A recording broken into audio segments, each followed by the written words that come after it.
nightmares in my head, I fear that the thoughts build up until I can't hear, that my mind fills up into a creature, and it haunts me somewhere much deeper. Anxiety, filling up every space, no privacy. And silently, it could build and build until you finally see, whoa, it's taking over, damn no closure, moving closer. No exposure, I just wanna be a loner. Some can't stay sober, looking over all their shoulders, like moving boulders just to get out of the home. It sucks, I've had enough, I don't wanna feel the stuck under the rug, all my problems that I shove. I got nightmares in my head, I fear that the thoughts build up until I can't hear, that my mind fills up into a creature, and it haunts me somewhere much deeper. I got nightmares in my head, I fear that the thoughts build up until I can't hear, that my mind fills up into a creature, and it haunts me somewhere much deeper. I've been feeling weird, I can't seem to focus good enough, nothing's really clear, sometimes it could be a little tough. I just need to feel like the end's in sight for me, but let's be really real, anxiety can foggy all this stuff. I've been feeling weird, I can't seem to focus good enough, nothing's really clear, sometimes it could be a little tough. I just need to feel like the end's in sight for me, but let's be really real, anxiety can foggy all this stuff. It sucks when you finally feel like giving up. Oh God, no luck, everything feels like you're sticky stuck. I'm lost, handcuffed to the bed where I sleep, don't give a fuck. Can't stop, unplug, feeling overwhelmed, I think I've had enough. Gotta find a way to get some energy, gotta find someone who's a good friend of me. I need purpose to make it all worth it, I'm still searching and I'm still learning.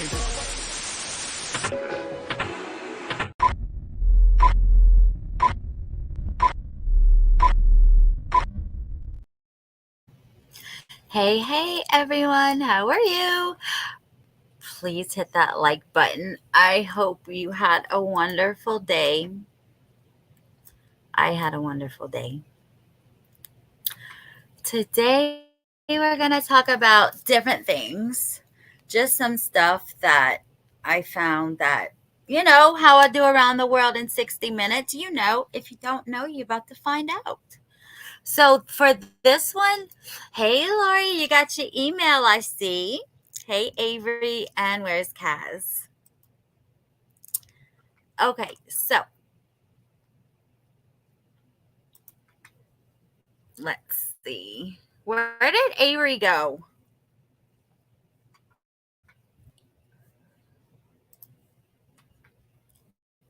She better still be in here.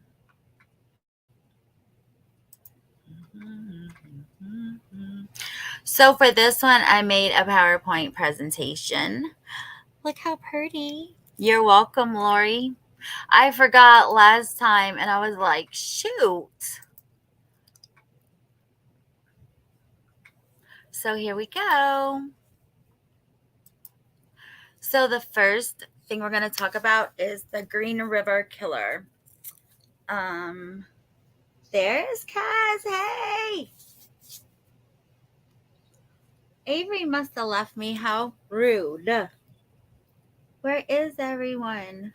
Hit that like button for me, please. Thank you. So Gary Ridgway is the Green River Killer, and he is known as one of the prolific serial killers.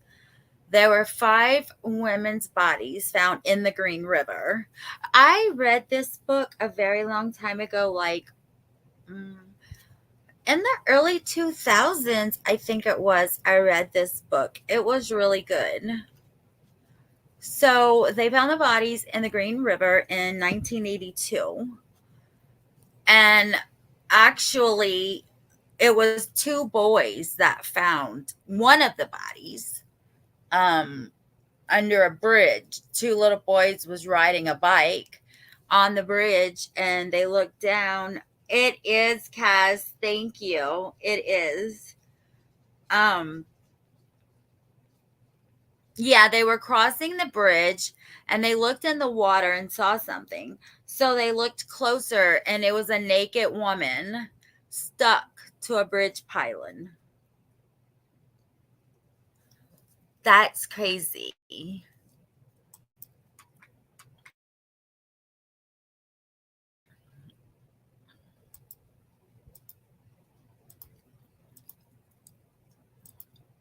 So I was just closing out all these dang on windows, you guys. Hold on one moment. Okay.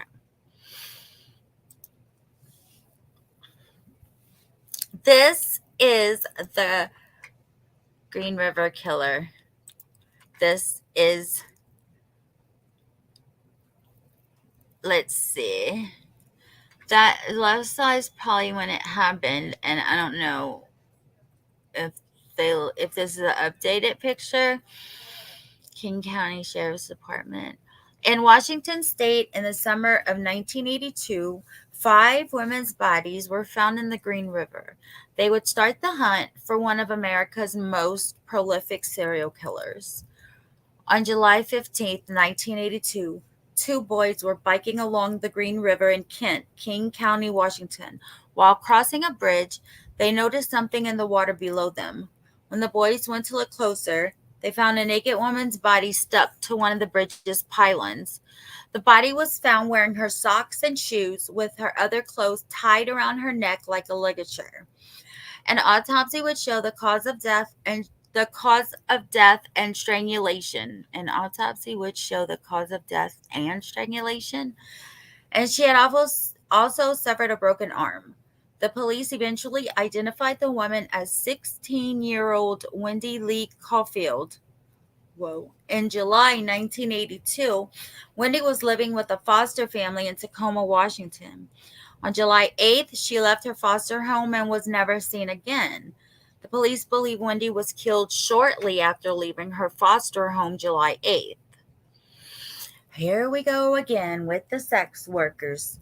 Wendy was known to frequent the Pacific Highway South, PHS, also known as the Strip, in Seattle, Washington, as a sex worker.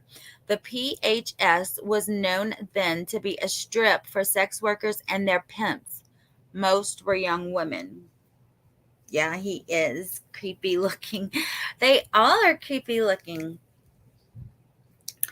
Almost a month later, on August 12th, another body was found in the Green River. This woman's body was found downstream. She had been caught on some built up logs. She was completely naked. Police would eventually identify her 23-year-old Deborah Lynn Bonner, a known sex worker who also worked the strip. She had been arrested 2 times in the 30 days prior to her disappearance. I wonder for what? Maybe prostitution. She was last seen on July 25th leaving a hotel in Kings County on the PHS, looking for some dates.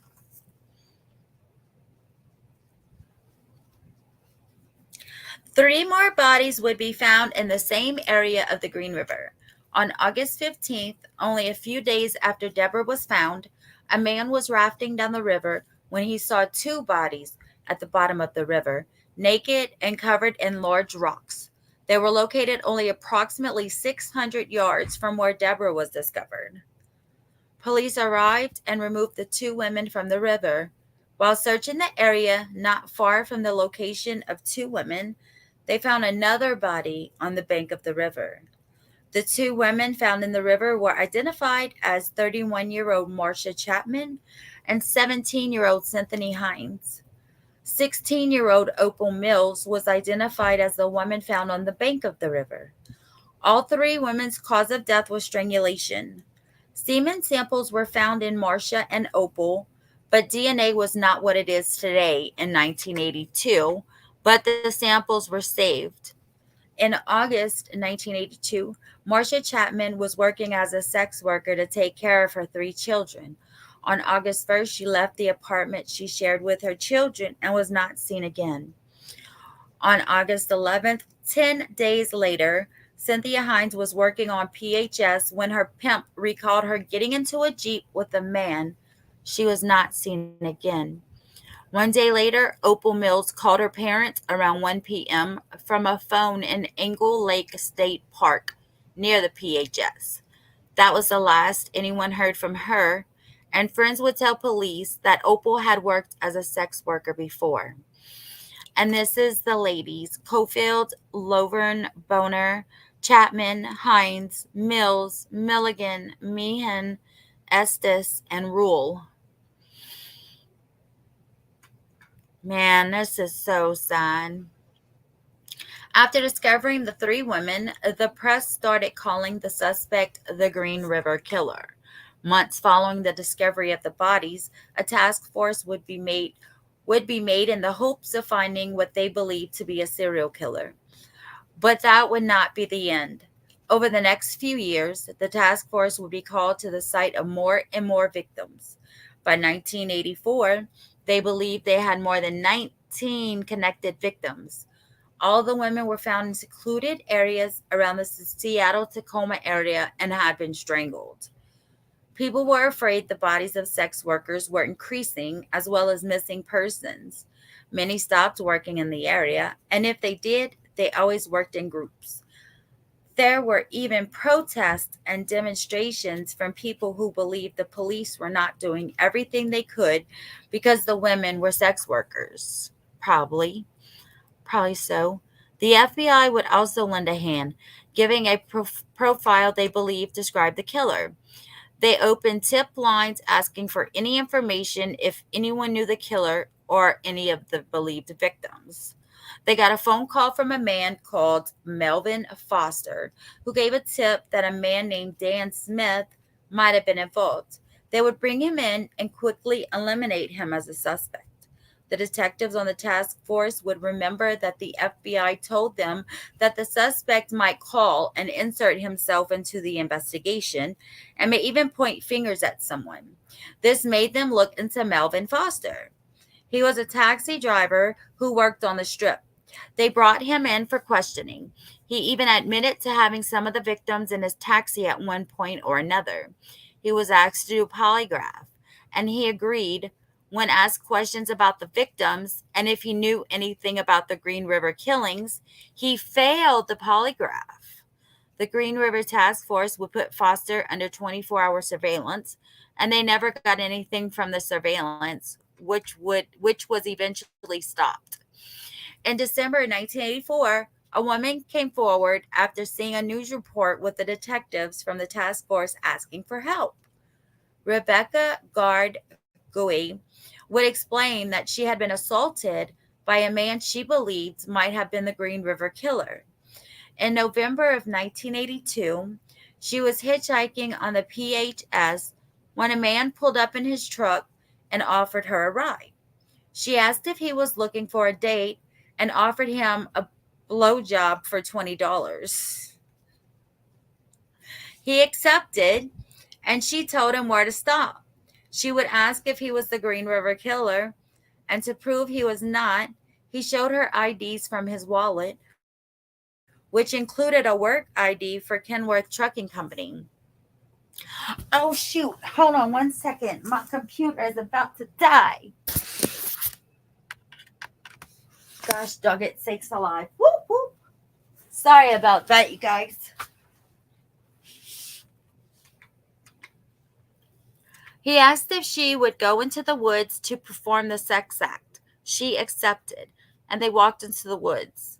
When the man stopped, he pulled down his shorts and she began. When he didn't seem to, he pushed her down, accused her of biting him. He got Rebecca in a chokehold. She managed to escape and fled to a nearby trailer. The man pulled up his shorts and attempted to catch her, but realizing he couldn't catch up, fled back to his truck and drove off. She was reluctant to come forward because she was a sex worker at the time. The task force would look at files of men known to as sex workers. They found one who worked at Kenworth Trucking Company. They put his picture in a 6-photo lineup. Right away, Rebecca picked out the man, and they had the name Gary Ridgway. In early 1985, a task force member went and talked to Ridgway, asking about the incident with Rebecca, and he admitted it, saying he only choked her because she had bit him. No charges were ever filed at that time against Ridgway. I know, right, Kaz? It seems to be what the serial killers are looking for. I think it's because they feel like no one cares about them, and that's why that's their job. So I don't know, because they got this dude and then they have the Long Island serial killer. I don't know. They never stopped looking into him after this, though. But this was not the first time he had been on police radar. Back in 1983, Ridgway was interviewed by police about a missing teen. Dang, back in 1983 when it was happening first, they could have got him. On April 30th, 1983, 18-year-old Marie Malvar was working at the PHS strip. Shortly after having a meal with her boyfriend, he saw her get into a dark colored truck near a bus stop at South 216th and the PHS, with only one man in the truck. These must be the rest of the victims. This is the one that I'm talking about right now, the first one with the blue shirt. After she got in the truck, her boyfriend got in his car and followed them.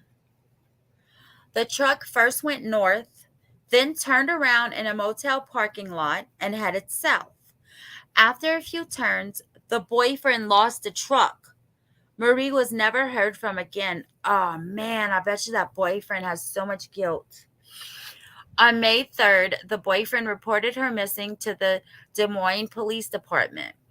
He had lied the first time talking to them, saying he had seen her last at their home and that she had left to use a payphone on the PHS. On May 4th, he would admit to knowing that Marie was a sex worker that had likely picked up a John. He described the man as a Hispanic male in his 40s driving a dark pickup truck. Also on May 4th, the boyfriend searched the neighborhood for the truck, hoping to find it. He went back to the Des Moines Police Department and reported that he believed he had found the truck parked outside 21859 32nd Place South. Police detectives went to the residence and saw a maroon truck outside. They then talked to the resident. They found Gary Ridgway, and they interviewed him. He admitted to being arrested in the past for picking up sex workers, but that he knew nothing of Marie. He also told the detectives that he had been unemployed for the past year, and he had actually been on strike with his work at Kenworth. He was not considered a suspect after this interview. Marie's driver's license would be found at the SeaTac airport several weeks later. Many tips would come in about the sightings of Marie, that she was in Hawaii and Hollywood. One tipster would even say they were with her brother when he got a call from Marie. In February 1985, her family expressed their belief that she was still alive. Hearing that she had been seen in Hollywood, Tacoma, and Long Beach, none of these tips would be confirmed, and Marie's body would not be found until 2003. Dang. By 1985, the killing had all but seemed to have stopped, which was very odd, as most serial killers usually continue killing until they're caught or dead, leaving detectives to believe that the Green River Killer might have moved or had started dumping bodies elsewhere. The task force kept looking into every possibility. Once on the task force radar, they started interviewing people around Gary Ridgway. They also talked to the witnesses who had last seen some of the victims. Some are even able to pick him out of a photo lineup tentatively. Many reports had the suspect using different colored pickup trucks, and Gary had a maroon truck, but they learned he had access to a brother's blue vehicle and his father's truck at the time. Hey, Janelle. Right, Lori? Holy guacamole. I was like, yeah. Okay. Hey, Sherry. What's wrong that you can't see the chat? Are you okay? Sorry, I was just reading the article and getting into this article. And I was like, people were calling in tips that were, frivolous and stuff. And nothing came through with them. And like people were just calling, and I was like, that sounds like people with Brian Koberger case calling into YouTube. It's crazy. Gary Ridgway would be interviewed several more times over the next few years. At one point in 1984, he would be brought in for a polygraph, asking if he knew anything about the Green River killings and if he had met any of the victims. He passed the polygraph, saying he didn't know anything about them. Wow, Ridgway. In 1987, Ridgway was served with a search warrant for his home, several vehicles, his person, and his workplace. His workplace would be his truck, if he still works for Kenworth. They found Ridgway at his workplace when they served the warrant. The search warrant was given because they had found metal fragments consistent with the ones found at Kenworth Trucking. Green carpet fibers were also found on several bodies. And interviews with people who had been inside his home reported seeing similar carpet in the bedrooms. They were hoping more than anything else to find trophies. Serial killers are often profiled to keep trophies as a reminder of their kills. After searching everywhere, his home, backyard, work locker, and several trucks, they could not find anything that directly connected him to any of the victims. They did, however, get one piece of evidence they hoped would help. They had got Ridgway to chew on a cotton ball, and they had his saliva. They didn't have to use a pizza crust. Even though the task force was very suspicious of Ridgway, with no evidence being found that directly connected him to the victims, they were not able to take him into custody or charge him with any crime. From the saliva sample taken from, how did he just willingly chew on a cotton ball? Come on now. They couldn't just, if he willingly chewed on a cotton ball, why couldn't they just swab his cheek? Who willingly chews on a cotton ball?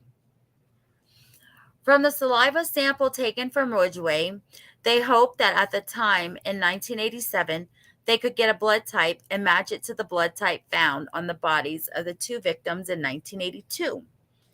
They could not get a definite match, but the evidence would be put in the freezer in the hopes that they could use it in the future. In the late 1980s, the task force was reduced due to budget cost with no concrete suspects and over thousands and thousands of person hours. It would cost more than $15 million. What? From 1983 to 1990 to run the task force. That did not mean they stopped looking for answers to who had killed what was believed to be more than 40 women. In 1992, one detective remained working on the Green River killer, Detective Tom Jensen. I wonder if he's related to Avery. What's his name? Oh my God, I can't think of his name. Just the last name. Jason. Holy crap. Detective Jensen was left to review the case files and look into new tips. In 2001, almost 20 years after the first body was found, he got approval to have evidence tested with new DNA and sequencing technology. In September 2001, they found a match to the DNA found on 3 of the victims. After all this time, the DNA matched Gary Ridgway. Punk. On November 16, 2001, Gary Ridgway was arrested after trying to pick up a King County sheriff's officer who was posing undercover as a sex worker. He had asked if she was dating and agreed to meet her down the road and was arrested on the spot. When being interviewed during his booking, he asked the detectives not to call his wife, but said, "You can contact the Green River Task Force. They know me really well." On November 30th, 2001, he was arrested while leaving work for first-degree murder. In December 2001, Ridgway was charged with 4 counts of first-degree murder in the cases of Marcia Chapman, Opal Mills, Cynthia Hines, and Carol Christensen. His DNA was found on the bodies of the women except for Cynthia Hines, But due to her being found so close to one of the other victims, they did not doubt that the same person killed her. We have covered Marcia, Opal, and Cynthia, but 21-year-old Carol Christensen was found on May 8th, 1983, in a wooded area in Maple Valley. She was dressed, and her body had been posed. One of the only victims found this way. She was found on her back with 2 fish placed on her torso, a bottle of wine across her stomach, and sausage in her hands. She had been strangled. Carol was last seen May 3rd, 1983, leaving her work at the Barn Door Tavern. She was supposed to return and never did. Co-workers said she was known to hitchhike. I couldn't think of his name for nothing, Avery. I was like, blank.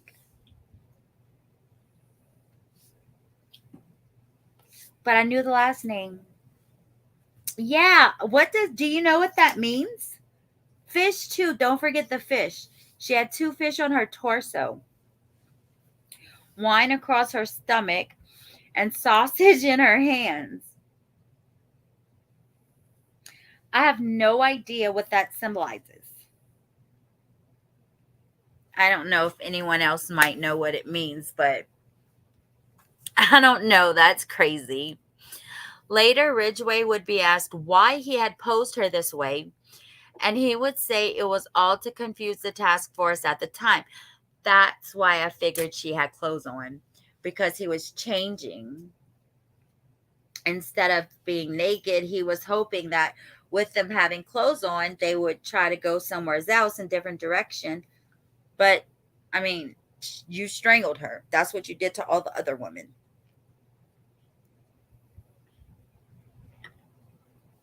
That none of the items had a specific meaning. Oh, none of the items had a specific meaning.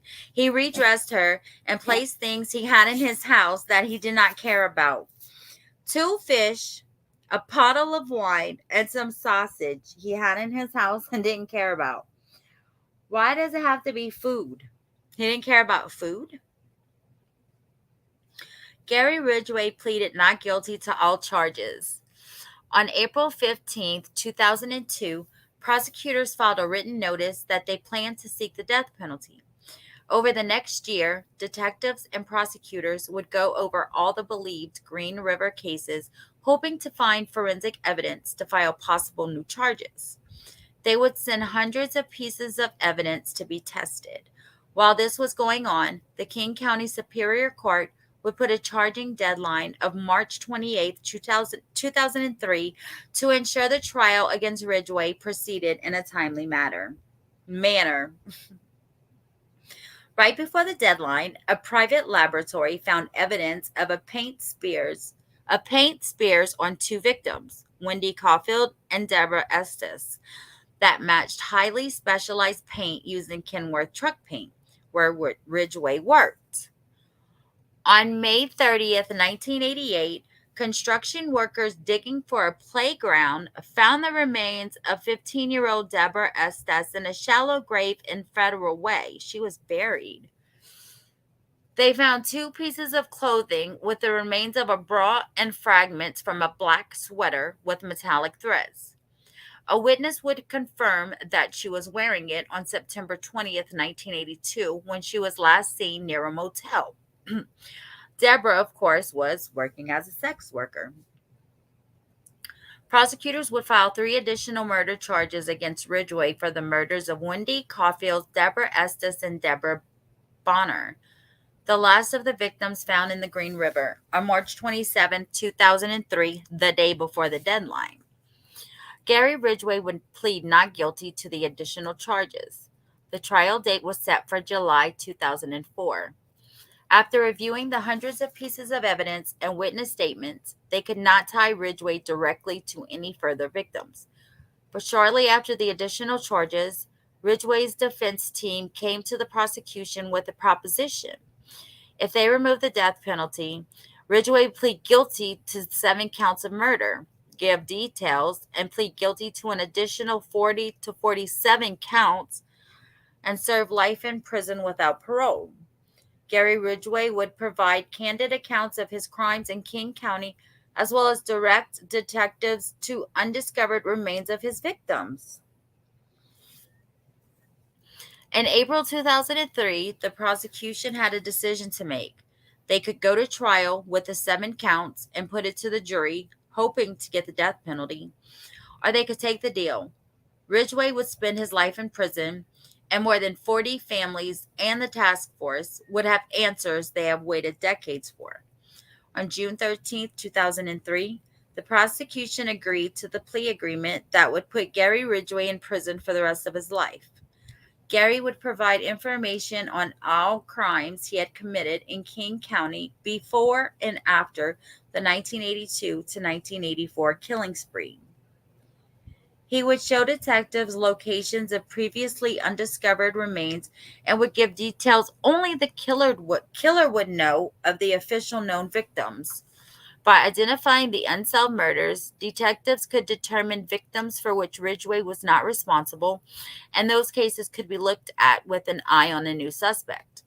The plea agreement contract included that if Ridgway was not completely candid, or if he failed to disclose any victims, he could face the death penalty for those crimes. Starting in June 2003 and continuing 5 months, Gary Ridgway was interviewed by the prosecution and task force detectives. Ridgway would claim he killed over 60 women in the King County area. As part of testing, he claimed to have killed his victims. He led detectives to places he left bodies and gave intricate details not previously known to detectives that had worked the case for decades. He also led them to locations never attributed initially to the Green River Killer. He also took them to sites of previously undiscovered remains that were missing persons believed to be Green Killer victims, including Pammy Abbott, April Buttram, and Marie Malvar, the teen he was previously questioned about in 1983. He gave details of remembering being interviewed about Marie. He had leaned against the door while being interviewed so that the detectives would not see the scratches she had left on his arm the day before. After they left, he had poured battery acid on the scratches he poured battery acid on his arm to disguise scratches. How does that work? I thought that would burn your skin. He talked about how he often did things like that.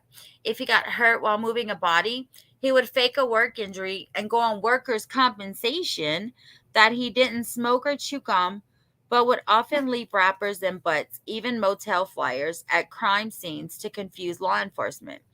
That he would hide scratches in his interview. He would also admit that if he got scratched, he would cut the victim's fingernails to avoid detection. Hold on one moment. Let me let Penelope outside, please. I'm sorry. Come on.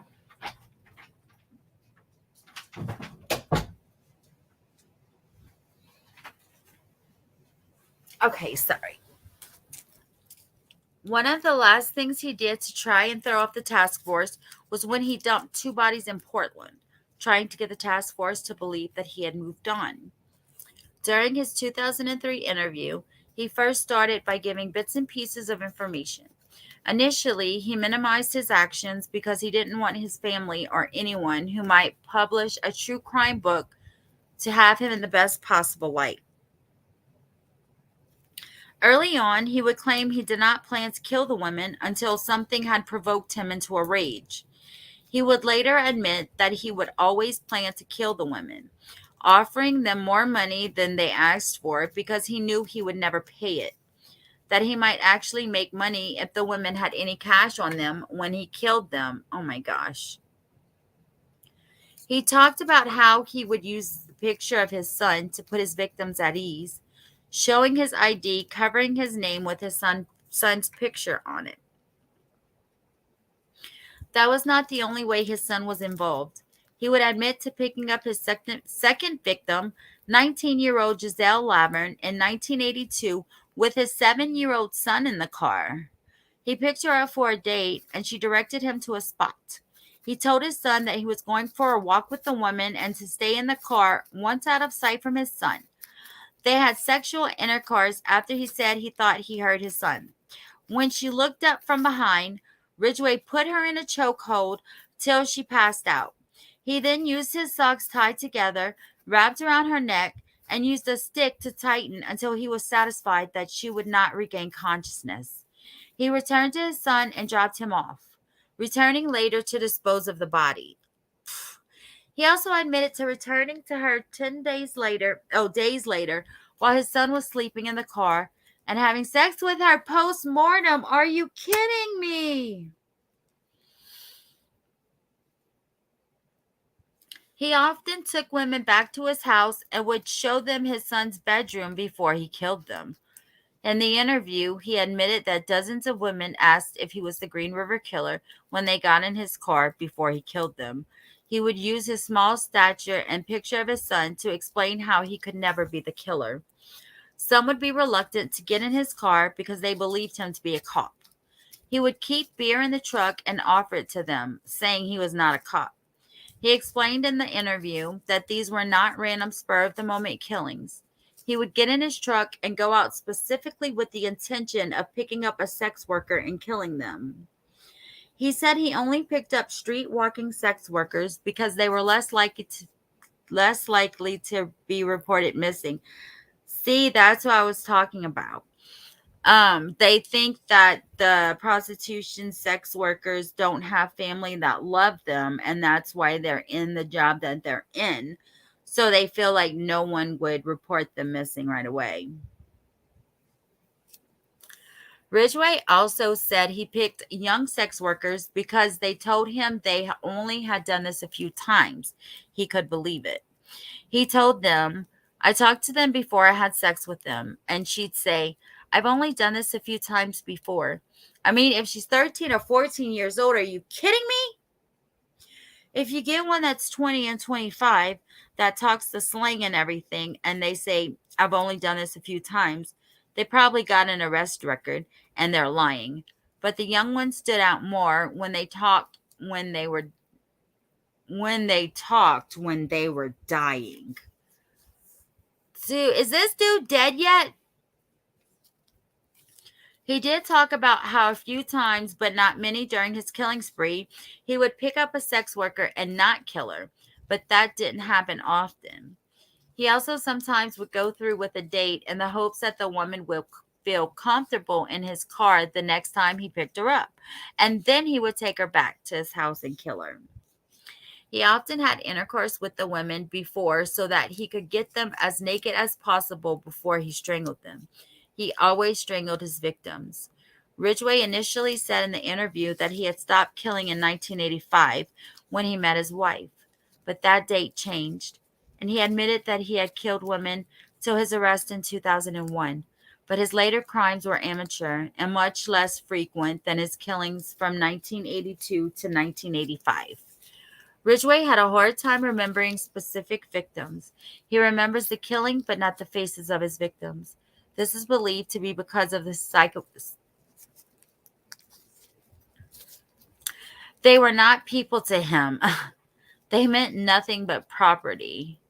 He would remember where he placed the bodies, what time of day, and what the weather was like, but not who the women were. He often talked about how it was his career to kill these women, but that they meant nothing to him. He spoke about how he would often visit his victims after he dumped them and have intercourse with them,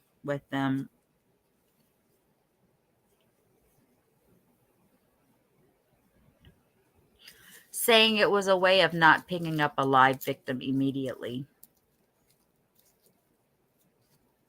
He often talked about the significant burden of having to dispose of his victims. It was a burden to dispose of the women he killed. Got you.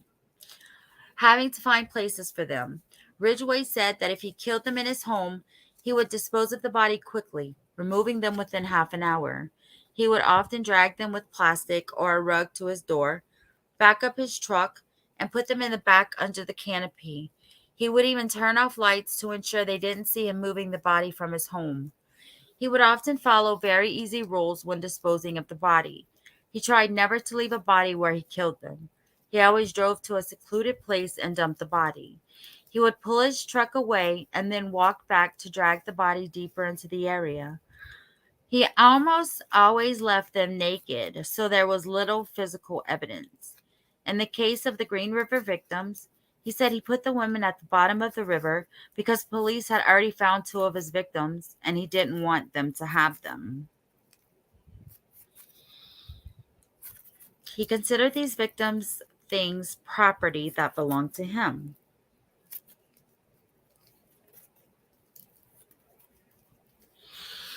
It's not property. It's not your property. They're human beings. Ridgway is believed to have taken this long to catch because he was extremely careful. Unlike other serial killers, he did not keep trophies and he didn't keep anything in his house or on his person from his victims. He would, however, sometimes put pieces of jewelry he had taken off the victims in the bathroom of Kenworth Trucking and see if he could see any of it on people after they found it. Okay. He also took the polygraph in 1984 without an attorney. He is believed to have passed the polygraph because of his psychopathic nature. It says it's designed to measure stress, and with that, he felt none. Because he has no emotion. He has nothing. He's nothing. Even though he says he could not remember the women, he could remember what happened to himself or his property or where he left them with extreme detail.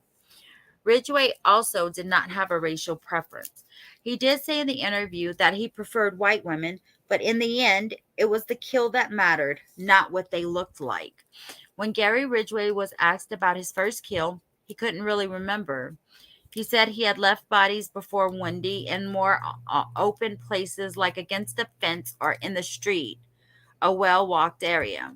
But he didn't see any reports, so he assumed the woman had gained consciousness and walked off. He told the task force that he might have killed a sex worker in the 70s while married to a second wife, that he was on a date and something went wrong and he might have killed her. You strangle them, so you would know if you killed her if you strangled her. Though they could never get the exact details of his first murder, Ridgway admitted to having an interest in killing at an early age. When he was about 16, he remembered seeing a boy playing. He remembered walking up to the boy, taking a knife out of his pocket, and stabbing the boy in the side. He doesn't know what happened to the boy who walked off clutching his side. He just wanted to know what it felt like to stab someone. Saying the boy cried and ran, Ridgway said, he was in the wrong place at the wrong time, and I was at the right place at the right time, I guess what you'd call it. The task force was able to find the boy, now a man living in California, whom Ridgway had stabbed. The now man confirmed that a boy about 10 years older had taken him to the woods and stabbed him. The boy made it to the hospital when he had surgery, and he never returned to school, so the suspect was never found. His family moved to California shortly after his recovery. The statute of limitations had long passed for the assault.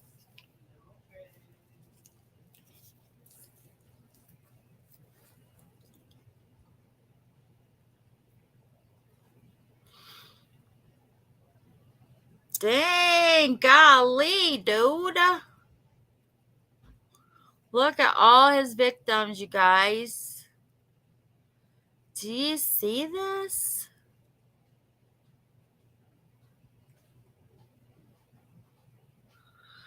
Wow. Authorities believe there may still be more victims out there. Holy crap-a-moly.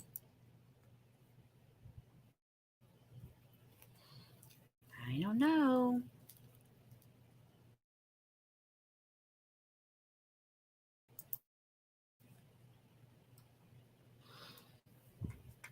That is crazy.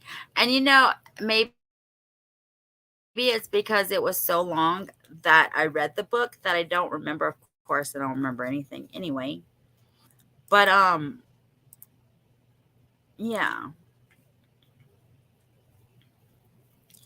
Moment screaming mother is arrested over death of baby son after killer stepfather's chilling 999 call. Now, this is not in the United States. Of course, it's 999 for their emergency number. It's in UK. The baby died at his home in Foxley Chase, Linton, near Swadlincote. I don't know where that is. I think that's in the UK. Does anybody know?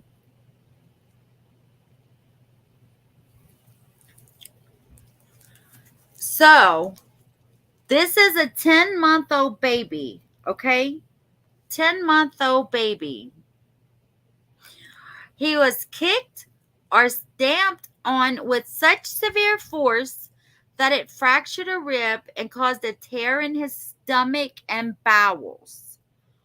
It was the culmination of regular abuse within a culture of cruelty, which included making the 10-month-old eat his own vomit.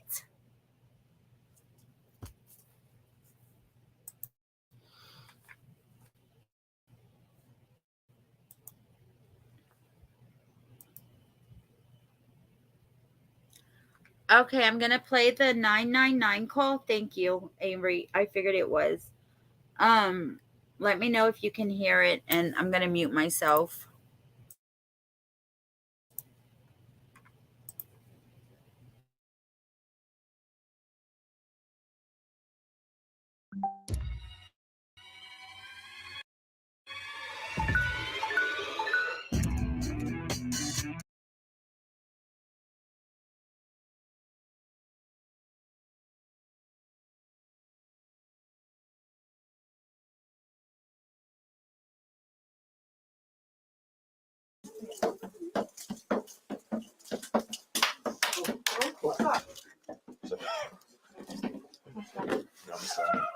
Craig, listen to what I'm about to say to you.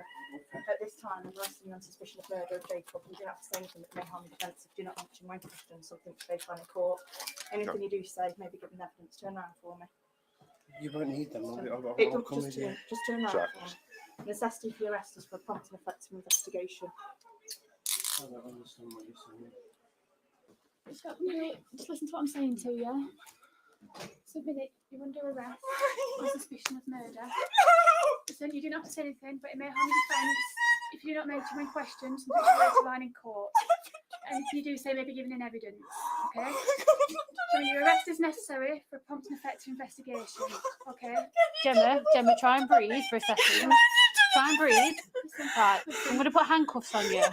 I promise you, but please don't. We have to do it with everybody. Can I not? Because I've got no shoe or anything. We can sort that. I'm just going to put these on. Right, hands behind your back.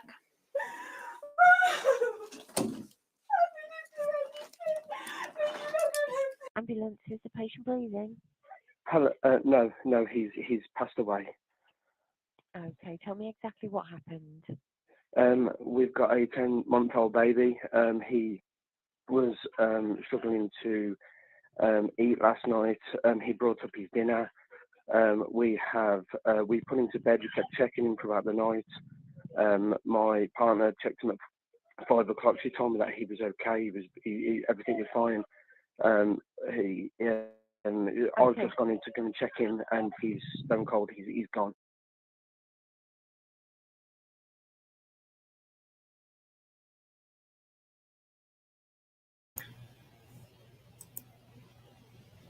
Oh no.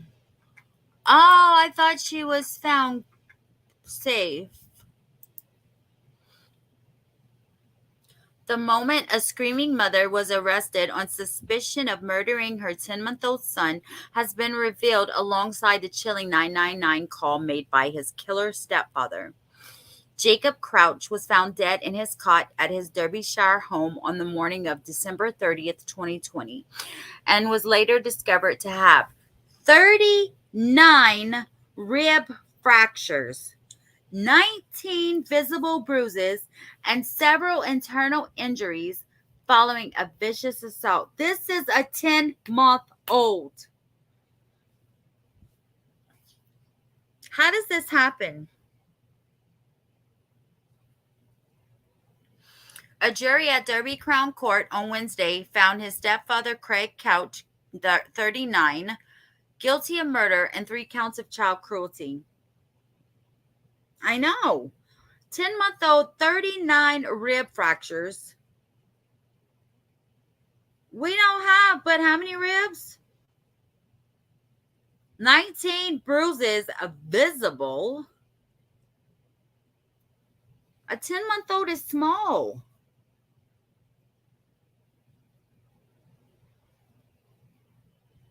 Kaz, I was going to ask you what the emergency number was in Australia. I was wondering whenever I saw this was 999. So the boy's mom, 33 Gemma Barton, was cleared of murder, but an alternative charge of manslaughter and 2 counts of child cruelty. Both found guilty of causing or allowing the death of a child and a 3rd count of child cruelty. Police body cam footage showing the moment the pair were arrested has now been released, which we just saw. Barton can be heard shrieking repeatedly, "I didn't do anything." Meanwhile, Crouch is silent apart from when he tells the officer they need not handcuffs and says, "I'll come with you." This is the baby, you guys. Oh, yeah, 12 on each side. We had that in trivia the other day, didn't we? So this is the baby, you guys. Look how cute. I don't see any bruises, but in his little car. A chilling audio recording of 999 call Crouch made to report the death of Jacob was also released by Derbyshire Police. In response to the call handler asking if the patient is breathing, Crouch can be heard saying, "No, he's passed away." In a measured tone, Crouch proceeds to tell the call handler his cover story for what happened to Jacob the night he died, claiming the baby was fine just 2 hours before he was pronounced dead by paramedics. I know. And this is the demon that did it to the baby, Jacob. Crouch said, "We've got a 10-month-old baby. He was struggling to eat last night. He brought up his dinner. We put him to bed and checked on him throughout the night. My partner checked on him at 5 a.m. She told me that he was okay, that everything was fine. I've just gone in to check on him and he's stone cold. He's gone." Jacob died from peritonitis, an infection of the lining of the abdominal organs caused by traumatic bowel perforation. He was stopped up.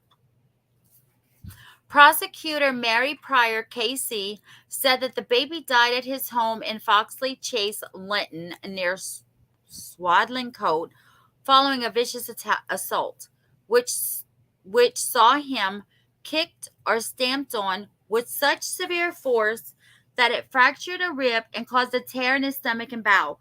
Who the F kicks and stomps on a 10-month-old baby or a child in general? Are you kidding me? Rot in hell.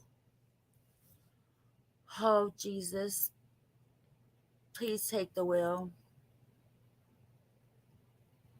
This is sickening. It was a combination of regular abuse within a culture of cruelty, which included making the 10-month-old eat his own vomit. And this is the mom. She has pretty eyes, but still. Opening the case in June, Ms. Pryor said neither sought medical help for Jacob at any stage for the pain and suffering caused when his bones were broken or in the few days that followed. So that 10-month-old had to suffer the pain and everything else without getting help, medicine probably, treatment.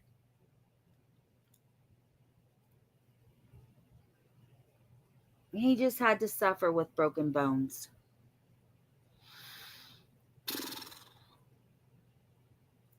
Dr. Sarah Dixon, a consultant pediatrician, told the court Jacob suffered repeated physical abuse in the weeks, days, and hours prior to his death, and that it was not remotely possible that the injuries could have been self-inflicted. Well, of course not.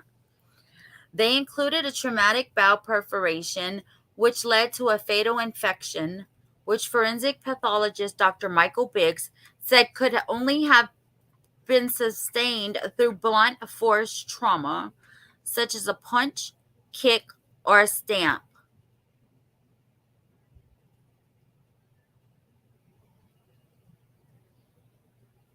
Look how happy he was. He also said that he would expect to see such injuries in car crash victims or those who had suffered a multi-story fall. Wow.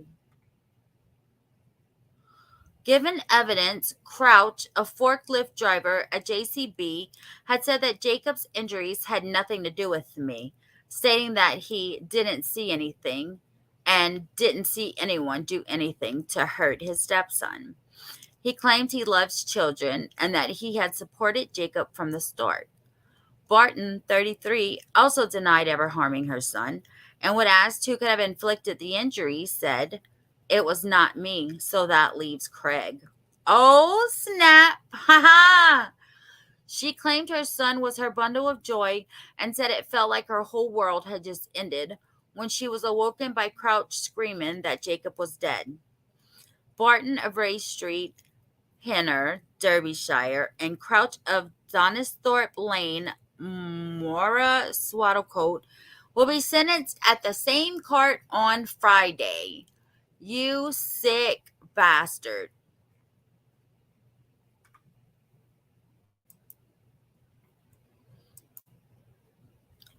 Sick bastard. I'm sorry, you guys. I am so upset. This man just raised my blood pressure. I need a sip of Diet Coke and a puff on my vape. Hey, did y'all hit that like button for me?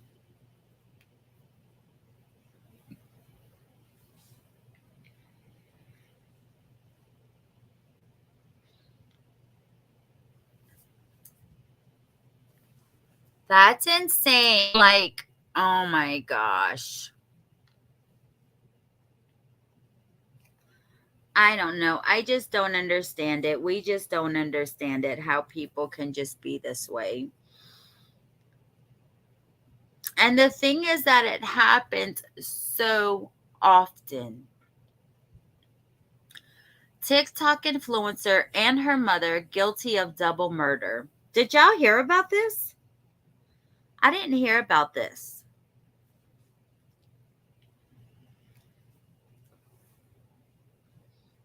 Sherry, are you still here?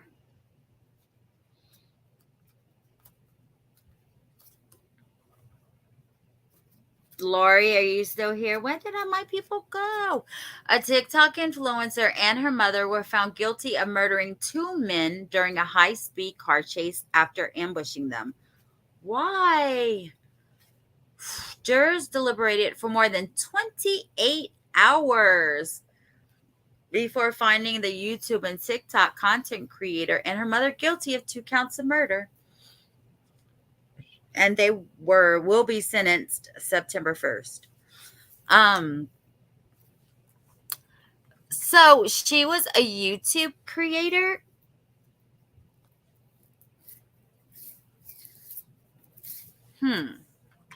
Let's see about this one.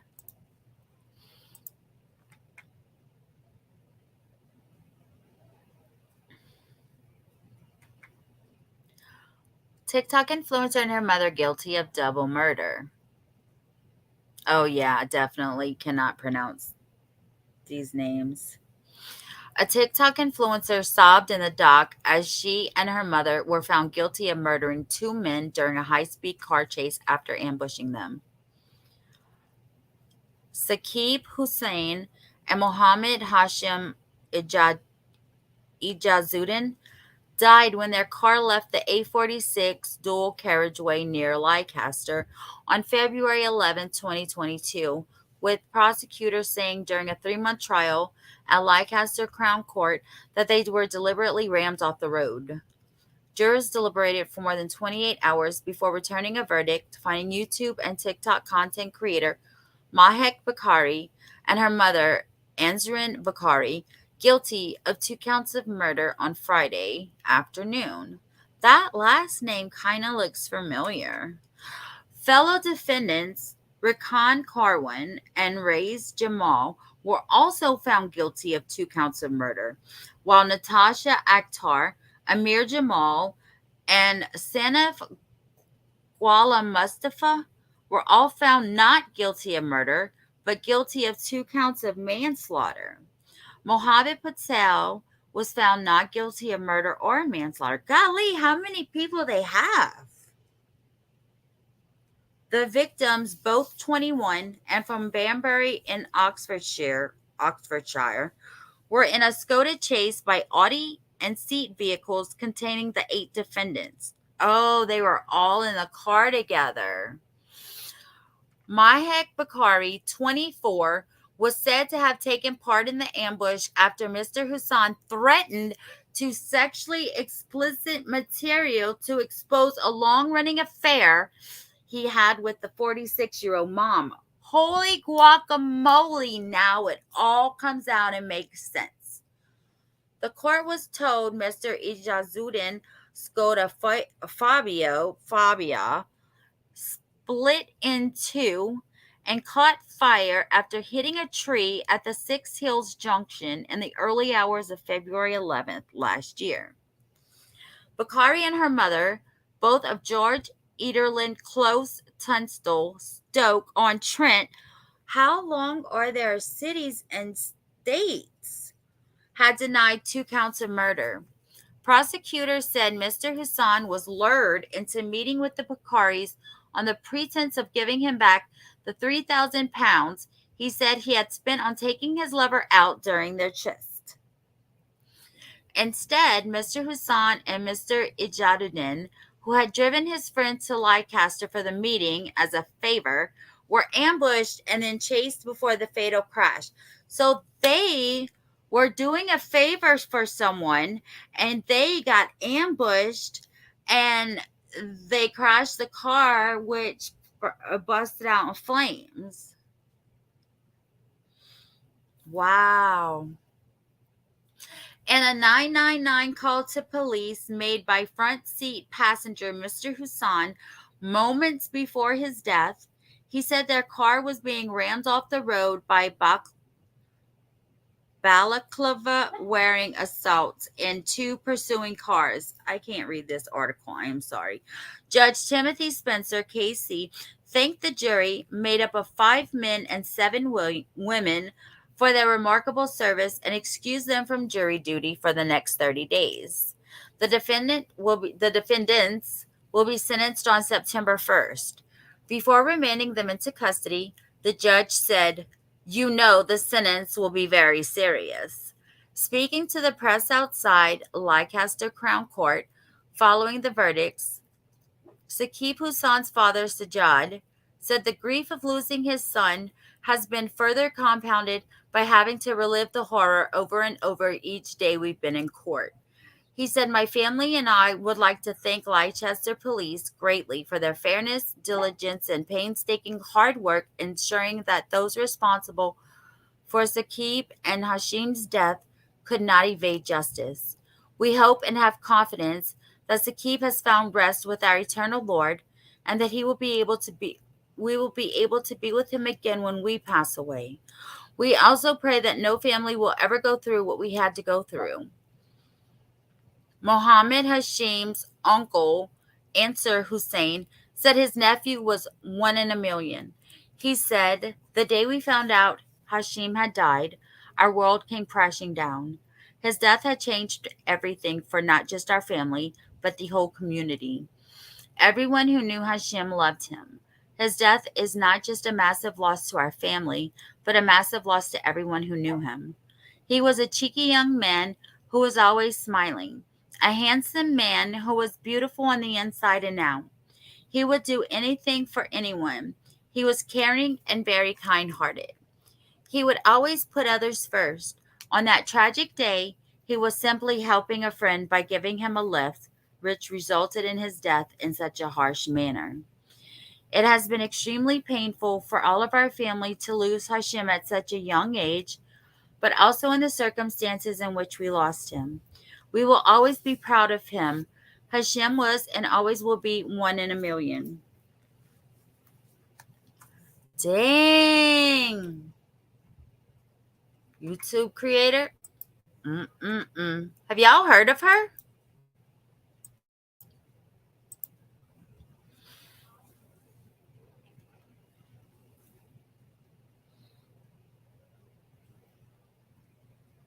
Hello, if you're just coming in, please hit that like button for me. I really appreciate it. Also, if you had a membership, please renew it. I have different levels, and so all the memberships were stopped, and you have to renew your membership. And there's 3 levels, 99 cents, $1.99, and $4.99 for people who can't afford, $4.99, because I know I can't. So I would really appreciate it if y'all would get your memberships back. So apparently there's like this man attacking women in Portland, Oregon, and they seem to think that he has done it in other areas as well. Dang, I asked about memberships and everyone left. I am so sorry, people, but you know.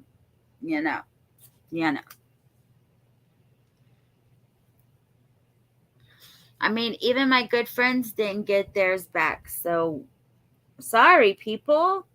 It is what it is. Penelope is barking, and I'm not letting her in the room. I'm just taking a break from reading, you guys. I still have that burn on my throat. But it feels better. I'm here. You're not a member, Avery. No one is a member except Kaz and Lori. All memberships were stopped. When I added the other 2 levels, and please tell me why I'm talking into my phone. Hold on one second, you guys. Let me go get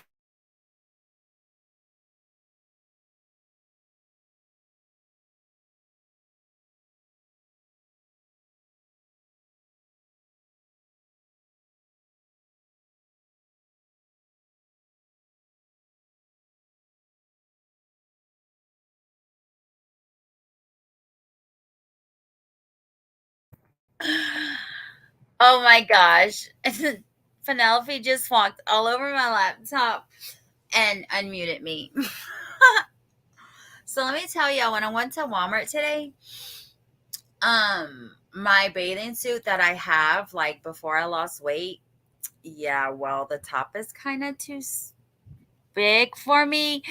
And every time I would go swimming, like, my boobs would come out the bathing suit. So when I was at Walmart today, I found a bathing suit for $3. It was on clearance for $3.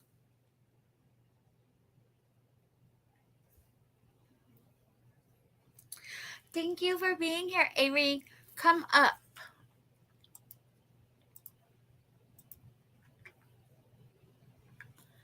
Come up and talk with me about these things. So, the suspect is still at large after he randomly attacked a woman in downtown Portland with a metal water bottle on July 28th, knocking her unconscious with a metal water bottle. He must have used that, huh? Oh, I know, right, Avery? I was like, hella good. It was regular 20, and they had all the. Oh, okay. Oh, sweet. You babysitting? I know the lady was reducing all the bathing suits when I was there. And so, when I checked out, it rang up regular price. So I had to get them to change it. But yes, $3. I was so happy. And I have a bathing suit that fits. Anyway, surveillance footage showed the suspect leaving the area, heading east on Yamhill Street. He was described as a white male in his 20s or 30s. Hey, the Astro from space. Are you Ashton? Oh, nice, Avery. That's sweet. I don't know if you want me to say his name, so tell your little boy I said hello. Astro from space. Are you Ashton? Why you changed the name on me? Okay. I figured that was you, but I wasn't sure. So I never said nothing, and you don't talk to me in Scarlet's live. So anyhow, he was wearing a black shirt with a white logo across the chest, black pants, and carrying a backpack. Ooh, I love turkey. I don't eat ham, but I love turkey. He was carrying a backpack. And I didn't put the link to this one, so we're going to skip it. So this is the one about the lady that was kidnapped and then put in the makeshift prison, the cell in his garage. That was crazy. Thank God she was able to get out. This lady was so determined to get out of that door. She busted her hands up, banging on that door to get it loose, and then breaking through a metal screen door with her hands. I dare you. Do it, Astro from space. Do it. Don't forget the alligators. Hey, Lady V. Oh, wait. I can't read what she said. My kids taught me a new way to cook it. A big boneless turkey breast in mushroom soup in the crock pot. And maybe turkey gravy or turkey soup. Whatever. Oh, turkey soup. I don't like mushrooms. Avery's cooking in the crock pot, y'all. I love the big boneless turkeys because they don't like bones. I will not eat meat on a bone. Nope, no chicken. I don't eat steak, bone or boneless. I only eat boneless chicken wings. All my meat has to be boneless.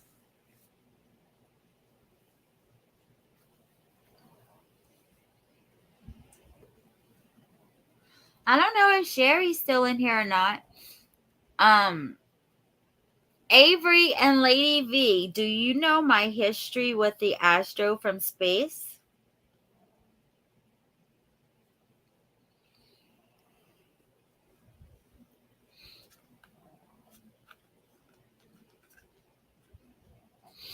What about the wife and Bohemian lover? She was rich. Side man was so broke. All he could offer was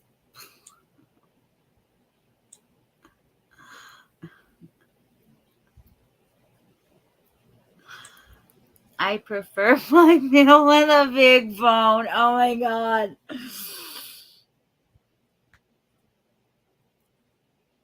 How can a chicken wing? Oh no, it's a turkey breast. Oh, the chicken. I don't know how you do the boneless chicken wings like at Hooters and the wings place. They got boneless wings, right?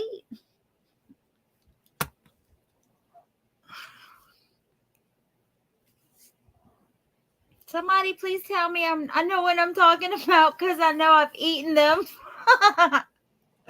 That's what I love Hooters and their sauce that they put on the chicken wings. Oh, it's so good.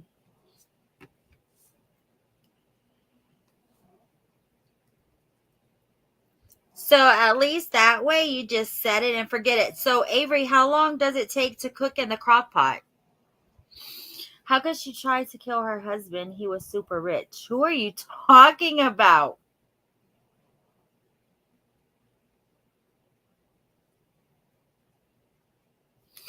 Please tell me what Ashton is talking about. Well, I better just call you Astro from space.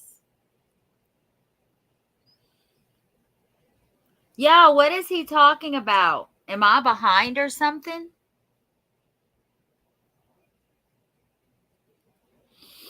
He was super rich. She wanted the money. Oh my God, Lori. Lady V missed that story. There was a story. He killed the woman and put 2 fish across her abdomen, a bottle of wine across her stomach. No, it was sausage in her hands, the bottle of wine across her stomach, and 2 fish across her torso. The abdomen part. Why? Because he said he just found stuff that he had around his house that he didn't want. She thought she was super rich till he showed her family a video of her and her lover in their, I don't know what he's talking about. I love pulled pork. Y'all trying to make me hungry or something? We're having steak tacos for supper. And it's probably ready.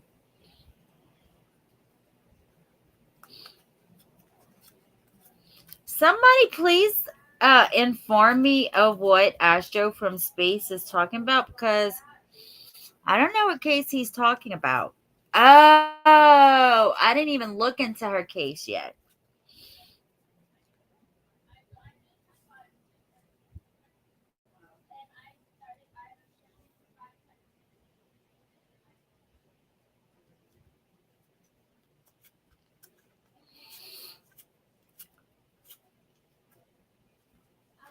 So they was rich, but she didn't get the money because her husband showed the family the video, but she didn't know that he showed the video. Is that the thing?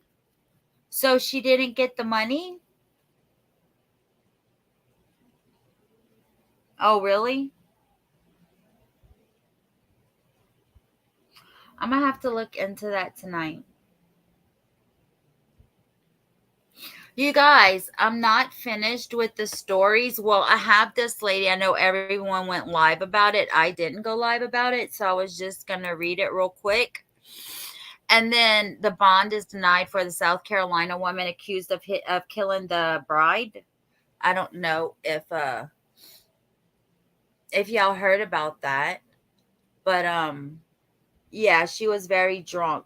Her alcohol level was 3 times the legal limit, and she got killed on her wedding day. That's just sad, so sad. And then I know y'all heard about the lady from I think it was the Bahamas, and her husband was killed in Georgia. The woman was arrested after police accidentally discovered her alleged scheme to kill. Oh, this is Lindsay?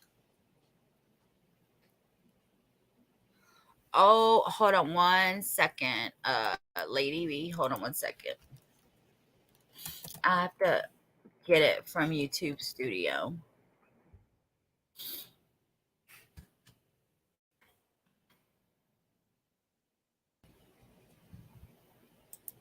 Is this the one, Lindsay, yo? Because his name is Shiver. Oh, he's not dead? Oh, alleged scheme. Oh, she hired the hitman, right? The 2 men, Bethel and Newbold, were taken into police custody and will face conspiracy to commit murder charges. The 3 defendants were flown to the capital of Nassau. But is this the one, guys?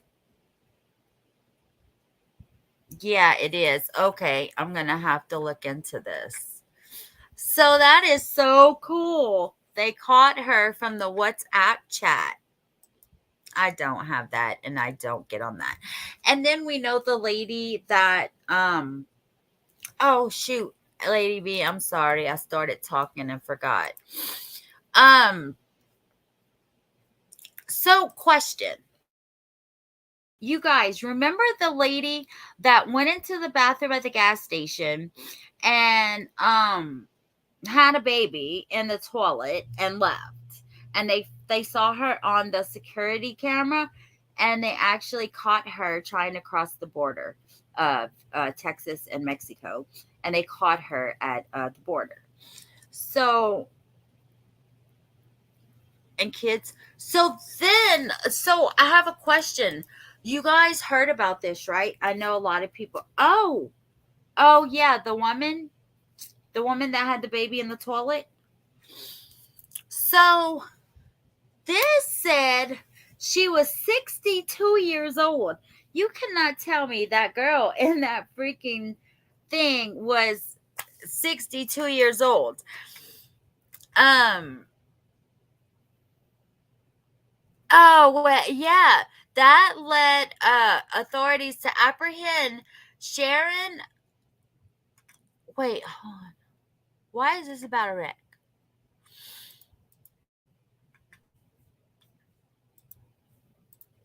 Alabama man arrested after. Oh, y'all have to see this. Oh my God, y'all have got to see this. When I saw this, I was like, you've got to be joking, right?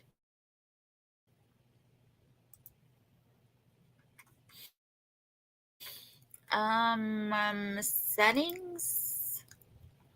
No.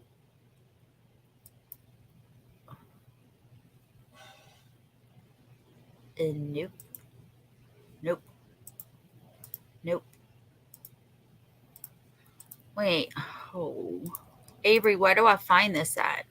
Hold on. Oh. Earn memberships. I'm sorry, Al. Okay. Lady V, let me see if this works. She was 20. Oh, it's a they put 62 instead of 26. Cause I was like, there's no way that girl's 26 years old. Lady V, see if that works. Cause I'm not really sure how to do it. Maybe if Avery knows, she can tell me how to do it. I mean, how to find it. So you guys, look, Avery, this was in Alabama. So he got a hamburger, right? One man in Alabama added an additional ingredient to his burger, causing him a trip to the county jail on an empty stomach. Thank you, Lady V. Thank you so much. Oh, okay. Yeah, I think I saw that in the picture in the still photo of the video. So this is crazy. Okay. So have you heard about the case involving 45-year-old Timothy Nolan of Alabama? On July 22nd, 2023, he was traveling on the highway when the police pulled him over. During the stop, police discovered his tag was incorrect and his driver's license was revoked. During the ordeal, Nolan continuously mentioned to police that he needed to eat his hamburger. When the police looked at his hamburger, look what was in it. Thank you, Ashton. Look what was in his hamburger that he wanted to eat so bad before the police found it. A bag of meth. He was arrested and charged with having a switch tag, driving while revoked, and unlawfully possessing a controlled substance. And this is the dude right here. Yeah, he was riding dirty. That's crazy. They didn't say like where in Alabama. So I don't know. Look at his hamburger, y'all. Lord have mercy. I've seen it all. I've seen one where the girl literally took the bag and pinched it in the middle to where it looked like a bow and put it in her hair as a bow. And it was a bag of mess.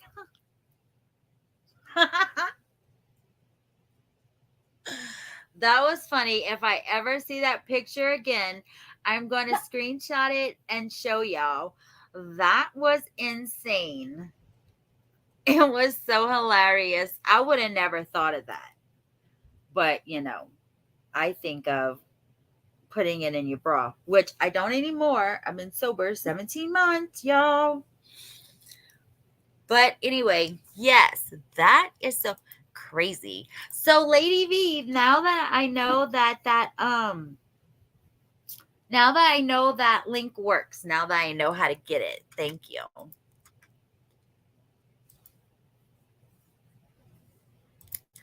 Y'all, that sound crazy shiznits over there. Let me see what else real quick. And then they had, oh yeah, let me just tell y'all these two real quick. They had, I'm not going to read the articles. I'm just going to tell y'all about them because I know I'll probably miss dinner. So there was an 18-year-old arrested for selling child pornography. They don't know that you're my online husband, Ashton. And Ashton is his real name. So the investigation into Omar Mohammed, 18, began when FBI employees discovered he was involved in the online exploitation of children. It's time to eat? Okay, I'm about to get off. He was 17 at the time, according to the arrest warrant. All those other ones?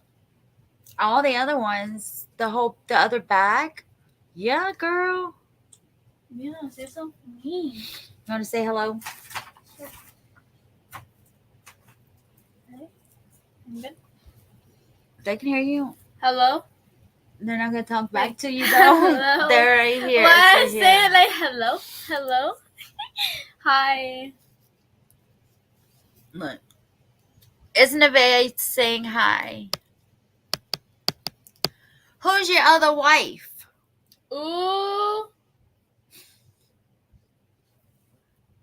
Hello, hey, what's good? What's good? Okay, so we have the 18-year-old, right? He was 17 at the time. Stupid ass. I'll talk back to her. What are you? I don't even know what he's talking about, you guys. And then one more, a happy one. You guys, listen to this. This dude was in prison for 25 years for a crime he did not commit in Muncie, Indiana. And the Innocence Project got him off. The DNA didn't match. Finally. So that's good news. I am Stone Gator. Cass said, hey, Nevaeh. Hey. She said, hey. I am Stone Gator. What are you talking about?